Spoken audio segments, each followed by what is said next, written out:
La tête dans les nuages. Youssef En-Nesyri a sans doute inscrit le but le plus important de l'histoire du Maroc. Samedi 10 décembre, lors du quart de finale contre le Portugal 1-0, le buteur des Lions de l'Atlas a plané sur l'Al-Toumama Stadium. À la 42e minute de jeu, l'attaquant du FC Séville s'est envolé pour reprendre un centre de Yaya Tiala délivré depuis la gauche. Resté suspendu dans les airs, il a résisté à Ruben Dias, venu au duel et devancé la sortie du gardien portugais Diogo Costa.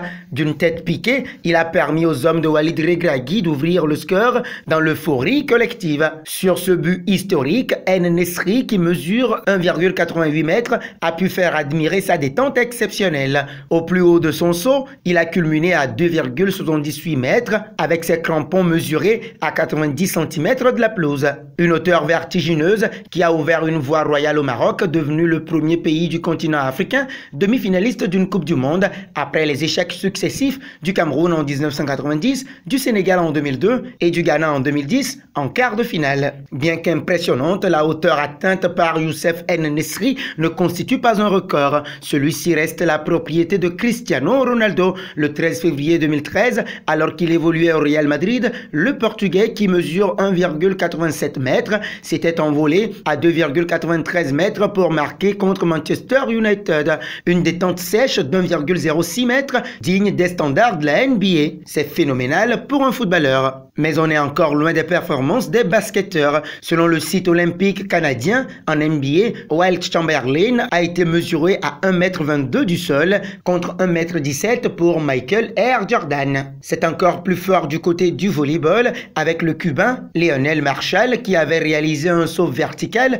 d'1,27 m. Cristiano est un habitué des faits. Face au pays de Galles en 2016, il était déjà à 2,42 m avant qu'Eder ne vienne crucifier la France en finale de l'Euro 2016. Au désespoir, il a fallu éliminer les Gallois en demi. C'était un 6 juillet 2016 et à la 50e minute de jeu, CR7 est venu débloquer la situation d'un coup de casque solide, bien aidé par l'écran de son coéquipier José Fonte.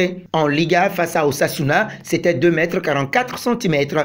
Bien plus jeune, Ronaldo tutoyait déjà les sommets, balle au pied bien ancrée sur la pelouse, bien sûr, mais aussi dans les airs, notamment les cieux du Bernabéu. En 2011, lors d'une victoire écrasante 7-1 contre le club de Pampelune, il s'était ainsi élevé pour ouvrir la marque une nouvelle fois. Hauteur sous crampon, 54 cm.